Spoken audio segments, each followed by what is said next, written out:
Particular గా రాశారు అంటే భక్తుల మరణము ఆయన దృష్టికి విలువైంది అంటే భక్తిహీనుల మరణము ఆయన దృష్టిలో విలువ లేనిది.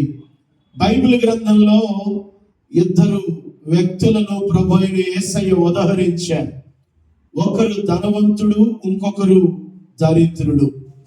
ధనవంతుని పేరేమి బైబిల్లో మెన్షన్ చేయలేదు, కానీ దరిద్రుని పేరు మాత్రం మెన్షన్ చేశారు. వాస్తవానికి ఎక్కడైనా పెద్ద పెద్ద ధనవంతుల పేర్లు హైలైట్ చేసి రాస్తారు. పెద్ద పెద్ద బిలియనియర్స్ యొక్క పేర్లు హెడ్లైన్స్ లో వేస్తారు, చాలా ఉన్నతంగా మాట్లాడతారు. కానీ ధనవంతుని పేరేంటో బైబిల్లో ఎలాంటి ప్రస్తావన లేదు, కానీ దరిద్రుని పేరు మాత్రం ప్రస్తావించారు. ఆ దరిద్రుని పేరు లాజరు. దరిద్రుని పేరు లాజరు.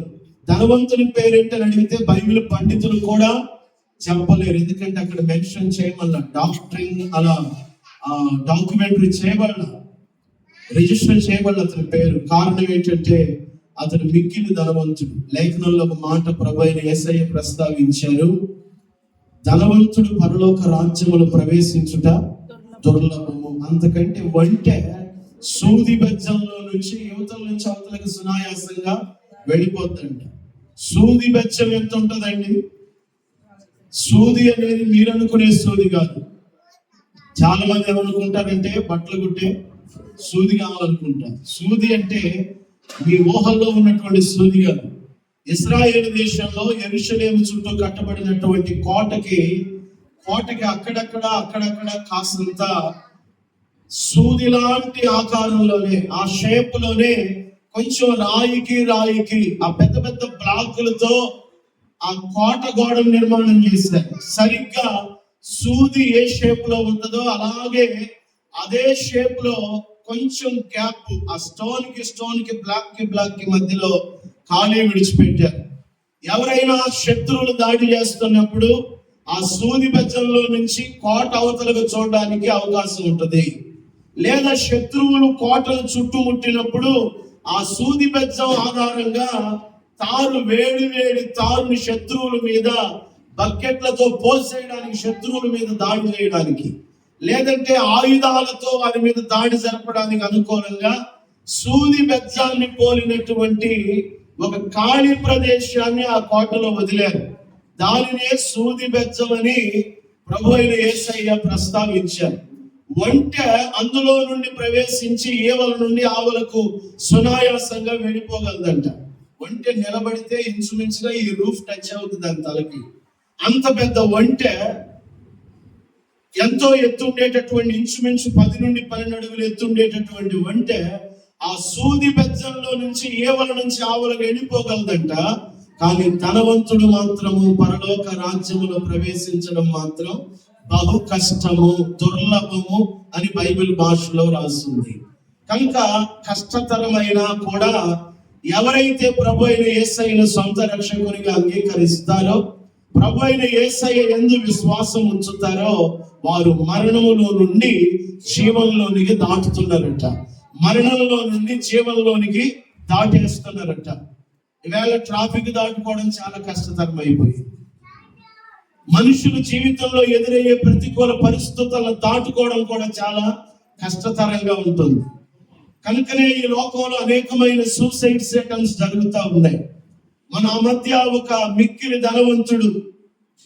ధనవంతుడు ఇంచుమించుగా 1996లో ఒక మారుతి 800 కారు వాడినటువంటి వ్యక్తి ఈ మధ్య కాలంలో గత 3 సంవత్సరాలుగా మిక్కిలి ధనవంతుడుగా ప్రాచుర్యం పొందాడు.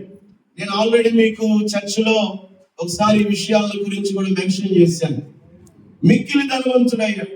లగ్జరీస్ కార్లు, రోల్స్ రాయిస్, అలాగే BMW కార్లు, కోట్ల ఖరీదు చేసే కార్లు, స్పెషల్ ఫ్లైట్, ఇంట్లోనే చాపర్స్, అవన్నీ ప్రైవేట్ జెట్స్, ఇవన్నీ కూడా విలాసవంతమైనటువంటి జీవితం జీవిస్తూ ఈ మధ్యనే అతడు తన సొంత గన్తో, పిస్తోల్తో తాను షూట్ చేసుకొని తన ఆఫీస్ రూమ్ లోనే ఆయన సూసైడ్ చేసేసుకున్నాడు. కారణం ఏంటంటే ఎంతున్నా ఏమున్నా మనుషులకు మనశ్శాంతి కరువైతే ఆత్మహత్య శరణ్యం అనేటటువంటి తలంపు మనుషుల్లోకి వస్తుంది. జీవితంలో వెక్స్ అయిపోయి, జీవితంలో విరక్తి చెంది, జీవితంలో వైఫల్యాలు పొంది, జీవితం వృధా అని భ్రమసి చాలా మంది జీవితాలను, జీవిత యాత్రను, జీవిత ప్రయాణాన్ని, జీవిత గమనాన్ని ముగించాలి అనేటటువంటి దృఢమైనటువంటి ఆలోచనలో అప్పటికప్పుడు ఆవేశంలో తీసుకునేటటువంటి నిర్ణయాలు అలాంటి నిర్ణయాలు కుటుంబాలను భయంకరమైన గాఢాంధకారంలోనికి త్రోసివేస్తా ఉన్నాయి. ఎందుకు వాళ్ళంతా అంత ధనవంతులైనా ఎందుకు ఫెయిల్యూర్ అయ్యారు అంటే వాళ్ళ జీవితంలో సంపాదించవలసిందంతా సంపాదించారు, ధనాన్ని సంపాదించారు, పేరు ప్రఖ్యాతులు సంపాదించారు, ఈ లోకంలో నేము ఫేము అన్ని కూడా సంపాదించారు, లగ్జరియస్ లైఫ్ లీడ్ చేస్తున్నారు, రాయల్ లైఫ్ లీడ్ చేస్తున్నారు. కానీ వారి జీవితంలో ఏదో తెలియని కొరత. మంచి ఉద్యోగాలు ఉన్నాయి, మంచి వ్యాపారాలు ఉన్నాయి, బిజినెస్ లో రాణిస్తున్నారు, వ్యక్తిగతంగా పేరునిగా గాంచారు, ఖ్యాతిని పొందారు, గుర్తింపు కూడా పొందారు. వేళ మనుషులు ప్రాకులాడుతుందంతా కూడా గుర్తింపు గుర్తింపు గుర్తింపు, సమాజంలో గుర్తింపు కొరకు మనుషులు ఏవేవో చేస్తున్నారు. గుర్తింపు పొందిన వారు కూడా చివరాఖరికి ఏదో ఒకటి చేసుకొని సూసైడ్ అటెంప్ట్ జరిపి అలాగా ప్రాణత్యాగాలు చేస్తున్నారనే దానికి కారణం ఏంటి? సిద్ధార్థ కాఫీ డే అధినేత సిద్ధార్థ ఒక మురుగు కాలువలో దూకేసి తన ప్రాణాన్ని చేతులారా తీసుకునే వేళ వాళ్ళ వైఫ్ మంచి ఉన్నతమైన విలువలతో తన వ్యాపారాలన్నిటినీ కూడా రన్ చేస్తుంది. ఎందుకు? ఎక్కడిది విసుగట, ఎక్కడిది వైఫల్యం, ఎక్కడిది విరక్తి, ఎక్కడిది ఈ సూసైడ్ అటెంప్ట్ చేయాలనేటటువంటి ఆలోచనలు ఎక్కడి నుంచి వస్తున్నాయి? దేవుని వాక్యం సెలవిస్తుంది, ఎవరిని మింగుదునానని ఈ అంత్య దినాలలో, ఈ దేవుని రాకడ అతి సమీపమైన ఈ దినాలలో ఎవరిని మింగుదునానని గర్జించు సింహము వలె సాతానుడు తిరుగులాడుతా ఉన్నాడంట. ఎవరిని మింగాలి, ఎవరు దొరుకుతారు అని గర్జించు సింహం వలె మనుషుల్ని వేటాడడానికి గర్జించు సింహం వలె తిరుగులాడుతూ ఉందంట. గడిచినటువంటి 6 నాళ్లుగా ఇస్రాయేలు దేశం, అమెరికా దేశం ఇరువురు కలిసి ఏకంగా ఒక యుద్ధాన్ని ప్రారంభించారు. ఇరాన్ పైన, పర్షియా దేశం మీద యుద్ధాన్ని ప్రకటించారు. అక్కడ ఉన్నటువంటి యురేనియం నిల్వలన్నీ కూడా ప్రపంచాన్ని విస్ఫోటనకు గురి చేసి ప్రపంచ దేశాలను నష్టంలోనికి, ప్రాణాల అపాయంలోనికి, ఆర్థిక నష్టంలోనికి నెట్టివేసేటటువంటి ఆ విస్ఫోటనానికి గురి చేసే యురేనియం నిల్వలు తీవ్ర స్థాయిలో ఇరాన్ లో ఉన్నాయి అని తెలుసుకొని ఇశ్రాయేలు గూఢాచారి వర్గము 100కి 100 పాళ్ళు వాళ్ళు ఏమాత్రం కూడా ఫెయిల్ అవ్వకుండా ఆ సమాచారం అంతా కూడా తెలుసుకొని యుద్ధం ఆల్మోస్ట్ స్టార్ట్ అయిపోయింది. 1 వీక్ గా యుద్ధం జరుగుతా ఉంది ముమ్మరంగా. మరి అమెరికా, ఇస్రాయేలు 2 దేశాలు కలిసికట్టుగా యుద్ధం చేస్తా ఉన్నాయి. ఏం చేయాలో పాలుపోక ఇరాన్ చుట్టుపక్కల ఉన్నటువంటి కువైట్ మీద మిసైల్స్ వేస్తా ఉంది. మొన్న 2 రోజుల కిందట అబుదాబి, దుబాయ్ మీద మిసైల్స్ వేసింది. అక్కడ చాలా ప్రాణ నష్టం జరిగింది, ఆస్తి నష్టం కూడా జరిగింది. ఆ పక్కనే ఉన్నటువంటి ఖతార్, ఆ పక్కన ఉన్నటువంటి ముస్లిం కంట్రీస్ అన్నిటి మీద ఇరానే బ్లాస్టింగ్ చేస్తాం. ప్రాణ నష్టం, ఆస్తి నష్టం, ఇవన్నీ చూస్తా ఉంటే అంత్య దినాలు అపాయకరమైన దినాలు, దేవుని రాకడ అతి సమీపమైన దినాలు అని ఖచ్చితంగా క్రైస్తవులందరూ కూడా, క్రీస్తును వెంబడించేటటువంటి ఫాలోయర్స్ అందరూ కూడా ఖచ్చితంగా గుర్తించాలి. ఇవి అంత్య దినాలు, అపాయకరమైన దినాలు. అంత్య దినాలకు ఏంటి సైన్స్ అని అంటే, సూచనలు ఏమున్నాయి అంటే యుద్ధాలు ముమ్మరంగా జరుగుతాయంట. మనుష్యుల మీదకి మనుష్యులు, రాజ్యాల మీదకి రాజ్యాలు లేస్తాయంట. వివాదం ఎవడన్నా పెడతాడంటే ఎవడో పెట్టడు వివాదం, వాటంతటవే స్విచ్ రేగుతూ ఉంటాయి. అలాగే ఒకరి మీద ఒకరు అటాక్ చేసుకుంటా ఉంటారు. దేశాల పైన దేశాలు, మనుషుల మీద మనుషులు అటాక్ చేసుకుంటా ఉంటారు. ఈ భయంకరమైనటువంటి పరిస్థితులు ఈ ప్రపంచంలో ఎక్కడ చూసినా కనబడుతున్నాయి. గత 4 సంవత్సరాలుగా 5 సంవత్సరాలుగా రష్యా చిన్న దేశమైనటువంటి ఉక్రెయిన్ మీద మోపైనటువంటి యుద్ధం చేస్తా ఉంది గత 4-5 సంవత్సరాలుగా.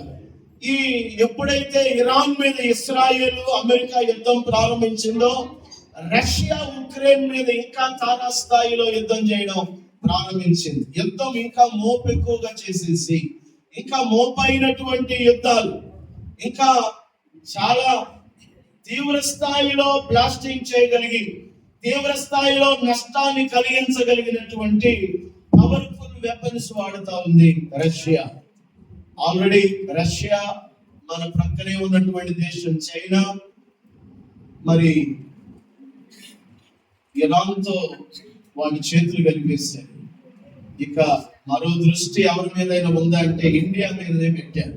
ఇండియాని ఏదో ఒకటి చేయాలి, భారతదేశాన్ని ఏదో ఒకటి చేయాలి.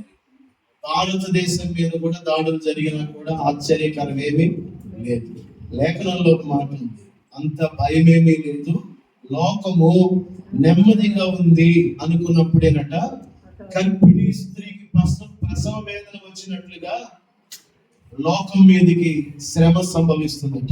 కనుక ఇవి అంచెదినాలు. భక్తులైన వారు వెళ్ళిపోతున్నారు. భక్తులను దేవుడు భూమి మీద నుండి తీసివేసుకుంటున్నాడు. నెమ్మదికరమైనటువంటి ప్రదేశానికి చాలా మంది అనుకుంటా ఇంకొన్ని సంవత్సరాలు ఉండొచ్చు కదా, ఇంకొంతకాలం ఉండొచ్చు కదా, ఇంకొంతకాలం ఉంటే మనవాళ్ళ ముచ్చట కూడా చూడగలిగేది కదా. అది మనుషుల చేతిలో లేదండి. నీ లైఫ్ స్పాన్ మనుషుల చేతిలో లేదు. నీ జీవితం, నీ ఆయుష్కాలము వైద్యుల చేతిలో లేదు. మరి ఎవరి చేతిలో ఉంది? అందుకే మరణము తప్పించుట ప్రభువు యెహోవా వశము. ఆయన ఎంతకాలం ఆయుష్కాలం ఇవ్వాలో ఆయనకి తెలుసు. ఏ సమయంలో పిలుచుకోవాలో కూడా ఆయనకి స్పష్టంగా తెలుసు. కనుక